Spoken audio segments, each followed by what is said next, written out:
Congratulations to the both of you. I know you've had some statement performances here recently, but how about that, Tom? How do you sum that one up? I think it was more of a reaction. I think we've been great at home, not so good away from home. Was very disappointed with the Boxing Day performance overall, and yeah, we wanted to make a bit of a statement today. They're an unbelievable side, but I think we was on top form today, and yeah, to react the way we did from going to goal down was very good. I'm sure any match-winning goal feels great, but to do it under the lights at the Cottage at the end of the year against Arsenal, how good did that feel? Yeah, it's always nice. Look, we put in a performance today that everyone should be proud of, the fans and everyone else, and we had a true determination and a grit today, and we have to continue into New Year. Despite the difficult start, as the game wore on, was it a case of more and more you really sensed that opportunity there for you this afternoon? Yeah, I think we were resilient in our shape. We all knew what we was doing. Everyone was working hard and working for each other.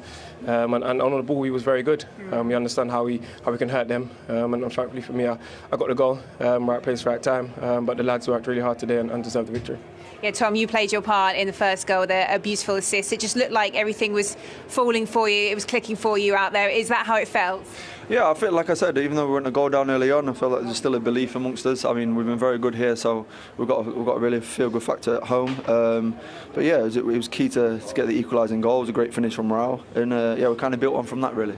Feel-good factor, I think we can see it in you. It's been a turbulent month, hasn't it? But for you personally, it looks like you're really enjoying that consistency that you're getting out there. Yeah, I'm enjoying my football. It's been an unbelievable 2.5 years that the manager's been here. The club's come on leaps and bounds, and yeah, the last couple of months I've been playing good football, but I can't do that without my teammates, and we're striving for better things. What a way for you to close out the year. How much are you looking forward now to getting into 2024 and putting a couple of tricky weeks behind you? Yeah, no, but it's a positive. We can obviously build on this, build on our performance, and hopefully in the new year we can pick up results. Obviously we've got big cup games coming up as well, so we just build on that and keep going. Well done to the both of you. Tom, you are the player of the match today, so Bob, if you wouldn't mind doing the honours, thank you. Congratulations, my friend. Right, thank you. Take care. Thank you. Well, both players played really well today, didn't they? But for Fulham, Barra, what a way to end the year. A great way. I think they sniffed that vulnerability in Arsenal today. I think you could see that when they got that goal back, and it's hard saying this in front of Wrighty. I feel like he's going to give me an elbow. But I think they sensed that little bit of vulnerability. I think Arsenal at times were a bit tense, and Fulham played on that. And actually, with a better team, I felt in the second half, I felt, they forced Arsenal into making unnecessary errors or, sloppy possession. And I actually thought they ended the game really well. Yeah, it's hard to argue with that, isn't it, Wrighty? Well, no, you can't argue with it. We look like a team that's struggling with a plan B. I think that scoring a goal and then for some reason dropping off, instead of really putting the pressure on and trying to control the game was something that bemused me a little bit, because you would have thought away from home, scoring that early and then having the opportunity to really put the pressure on them, especially a team that hadn't scored, 3 games or whatever it was. It was very bemusing. And then you look at the players. I think the players have to look at themselves. And like I say, I feel like people have worked us out a bit. They know we want to go to our wings. They know that Saka's a major point of our offensive play. Same with Erdegaard. It's just now it looks to me like there's going to have to be a plan B to what we're doing. We were very lethargic in our passing. It's very slow. It's very methodical. We don't look like we can move teams out of position because we're playing in such a passive manner. And I believe that the manager has to take a lot of that on board, simply because, for some reason, the players are not expressing themselves, taking chances, taking opportunities to do something, to create something. And at the moment, we look like we're in a bit of a quandary. And you talk about a plan B. What does that plan B look like to you? Are you talking about bringing in another striker, having another... Well, I don't think, everybody's talking about, a striker in January. If we put a striker in January with the same attitude of the players and the team are playing at the moment, it's not going to make any difference.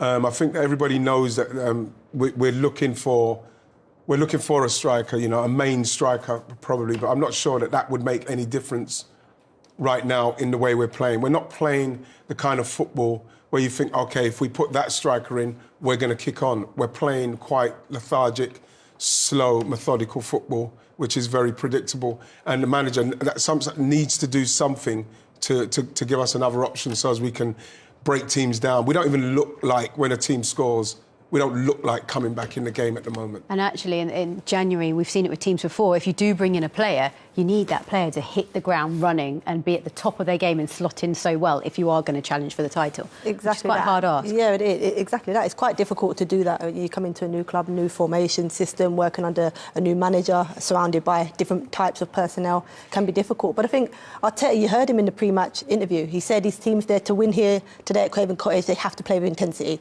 They lacked that a little bit against West Ham, and they didn't have that today. I think that's the difference in this Arsenal team now that are playing compared to the team we saw last year that were dominating for so long. But I actually think this blip might have come at a right time for them. I think when it hit them last season, it was towards the end of the season. Yeah. They couldn't recover those points. So, Wrighty, it's not all doom and gloom. I think, no, a bit on a serious note, I think actually now losing those points that they are actually still gives them a long period. So it gives them a chance to recover. They've only 2 points off top of league. Right? We know everybody goes through that blip.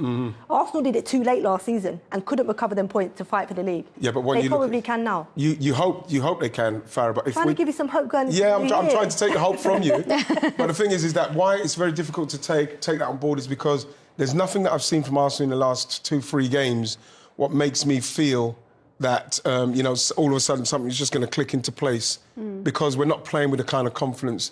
We've got front men who are not playing with confidence. We got rightly said we're making sloppy passes. It's very lethargic. They're there for the taking for teams. That's why a Fulham probably would be very surprised that they scored and then dropped off, gave Fulham the impetus to come forward. And we lost, and Fulham deserved to win that game today. Well, there is one player for Arsenal that has been in remarkable form all season, and that is Declan Rice. But I must say, he's hit a rough patch. It's been tricky for him in the last couple of games. So let's hear from him now. Here he is, Declan Rice. Declan, another really disappointing afternoon for you. How do you reflect on this one? Very disappointing. Very tough to take. Obviously, not good enough from us again today. Obviously, the last 2 results have not been what we've required, or been set in over the course of the season. We've been performing very well up until the last 2 games, especially off the back of the draw at Liverpool. We felt like we could really kick on, but with 2 defeats, it's a tough one to swallow. Is there any kind of common thread that you can join across the 2 defeats that you've had at West Ham and against West Ham and here? No, I think obviously the game, against West Ham, we had 30 shots, so many touches in the opposition's box, just couldn't put it away. And today, when you go 1-0 up, we need to take more control. We need to have more, self-belief. We need to have more desire. The mentality needs to be better, and we need to demand more from each other. When you're pushing up that end of the table. Why don't you think you were able to do that today, to sort of kick on once you did get that all-important goal? I'm not saying we didn't do it, because we still tried to push for more, but ultimately Fulham have won the game, and you've got to look at why they've won the game. And once we went 1-0 up, that's what I'm saying, where we've got to push on again and you've got to go for more. Because in this league, then there's no room to mess up, because there's so many good teams around you, and obviously we want to be pushing up the top end of the table. So, yeah, it's a tough one to take today. What kind of conversations were you having in the dressing room at half-time? Look, we dominated the ball. We played some really good stuff, but it was just, again, not putting the ball in the back of the net. Fulham defending really well. But it was about going out second half and, really pushing. We knew today 3 points would put us back on top. And that was the message at half-time, that we go out there, we keep pushing, we keep fighting. And in the end, the goal went to Fulham and we couldn't get one back. And, like I said, it's 2 defeats in a row. It's time to reset and we go again. You're 4th in the table going into the new year, just the 2 points off top. How far does it feel you are, though, from being the top team in the Premier League? What, as in being the best team or being the team at the top? Yeah, you'd won today, you could have gone to the top of the table. You find yourself 2 points off it, 4th, looking at that table. But how far away does it feel you are from being that top team? To be honest, I don't really look at the table. Obviously there's a lot of media who talk and say Arsenal will win the league this year, and Arsenal are better this year and whatnot. But we don't get involved in that. We just try to take every game as we can. One by one. Like I said, we've been doing really well. We have been at the top of the table, and that's where we've wanted to be. There's been a blip in the road, but there's no room to panic. There's still so many games to go. We need to stay positive. It's not the time to be negative. Look, we've got a great manager, a great set of players.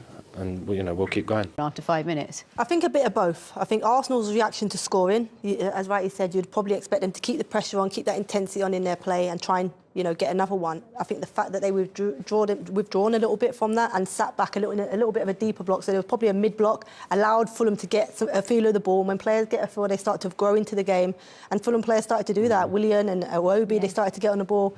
And then things started to happen for Fulham. So I think it was more Arsenal taking their foot off the gas a little bit, which allowed Fulham to get in it. But it's been an evenly matched half for me. Now, there's a reason we have you both in the studio, because you were talking in the pre-match show about wanting to see a little bit more from that left-hand side. And that's exactly what happened to lead to the goal from Martinelli. Well, yeah, obviously it's come all the way from the goalkeeper. But the main thing is that you've got a left-footed player in Kai Havertz who's on that left side, getting ready to set Martinelli free. And once he gets into this position, you can see the defender. He's got all sorts of problems, cuts in on his right foot.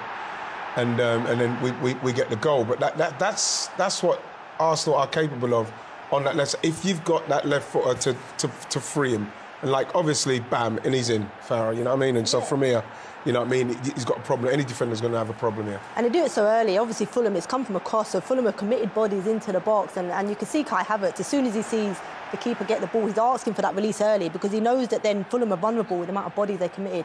But this is Martinelli at his best. When he, look back to last season and the goals that he got and assists that he had was from that left-hand side, cutting in on his right and then bending it to that far post. And then Saka's alive there, yes, it looks like a bit of a ricochet and he didn't know much about it. But the fact that he's alive, he's able to control that in the way that he did. And that's exactly the sort of start that you wanted to see from Arsenal, surely. Yeah, and what you want is for them to then start to manage and control the game a bit more. I think Declan Rice has been trying to do that, just get on the ball. But fair play to Fulham. They have tried to put pressure on, and it's up to us to be comfortable on the ball, pass it around, and go for Fulham again, because Fulham will be afraid of what we've got going forward. But we can't understand why we just took our foot off the gas there. Yeah, and as you both were saying, Fulham sort of grew in confidence, and then came the equaliser, courtesy of Raul Jimenez. Yeah, it did, and you just see here the interception from Ben White, and I think Saka has to do better. He has to do better there in terms of controlling and securing possession. He doesn't, and what happens, they end up releasing William, which stretches the Arsenal back line, disjointed. This ball here from Keane is fantastic. Just takes out the whole of the Arsenal back line, and then Jimenez, we said before the game, but I think this is the key point here. This is it, yeah. Right, you want to elaborate on that? Well, no, the thing is that you see how far Declan Rice is out holding midfielder. Martin Odegaard is our number 10. He's not got the ball under control, like you mentioned to me, Farah, and we've already gone past him. So now, you know what I mean, you look at Kearney, who ends up crossing the ball. He's got no one with him. I have to say, Jimenez has done brilliantly there, but this ball is fantastic. But again, this is the kind of goal that you think to yourself, these are the margins that you have to make sure you're taking care of. Saka has to keep that ball. Martin Odegaard cannot go past him. Excuse me. And we cannot leave our midfield that open. We can't leave it that open. And in those moments, you will get punished, and we got punished for that. Martinelli, although he had quite a few chances, he had a really good chance, actually, didn't he, in this first half? Yeah, he did, and he's growing in confidence. I think, right, he highlighted it before. Arsenal need to use him more and get him back to his very best. And he's grown into the game, and he's had more touches in the game. So he's confident, guys. You can see him here in a more narrow position, but I think the pass from Odegaard back to him probably a little bit too hard, too much weight on it, and I think because of the weight of the pass, he's had to adjust his feet. Otherwise, I think he would have gone with his right foot and probably wrapped it into that near post. He's had to readjust. So big chance for Arsenal to go into the half at 2-1. Good shout there because I think that Odegaard's just got to leave that there for him to come onto and whip it. You know what I mean? He's passed it to him, and he's had to change his feet and try to do left foot. He couldn't quite sort his feet out, but it's evenly matched. I probably think that Mikel must be saying to them, listen, come on, man, let's go for this. You have to go for this. It's half-time talk. Nothing stupid like saw us emptying our midfield there, but we have to manage this game better than we are at the minute. OK, well, let's see what they will do in the second half. We're going to take a break, after which we will head straight back to Craven Cottage. So, as the guys were just saying in the studio, will we see Arsenal... And we're almost ready for kick-off here at Stamford Bridge. I'm Derek Ray, and with me in the commentary position is the former Arsenal and England fullback Lee Dixon. And every reason to believe we're in for an entertaining match here. It's Chelsea, and they face Bournemouth. He's got the right idea with that pass. Is it going to be? It could be up for grabs. It has to be, surely. Well, decent save there. A Chelsea corner. And firing it into the area. Thumped clear. Here's the lineup for Chelsea. N'Golo Kanté starts alongside Jorginho in the centre of midfield. And leading the line today is Timo Werner.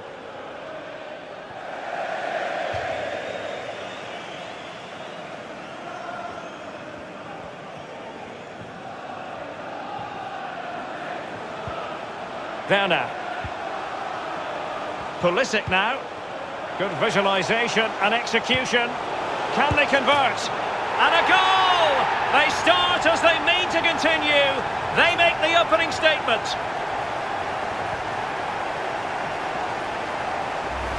Well, here's the replay, and as we see, it's a class ball through to split the defence. And the relaxed way he strikes that into the back of the net is pure quality.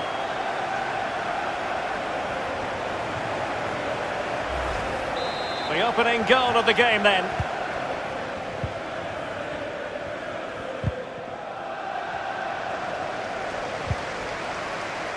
Can he put it in? And with the goalkeeper.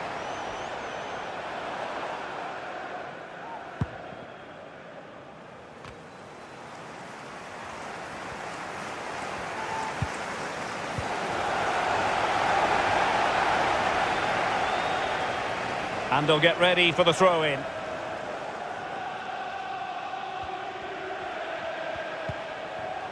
Dominic Solanke. Philip Billing. Really getting stuck in.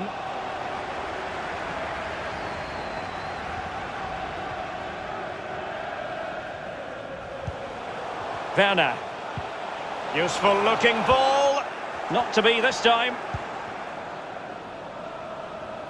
Breaking at pace.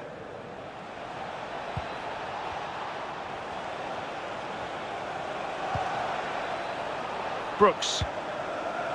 Pearson. Still behind, but the pressure mounting. Well, taken away, he won the ball.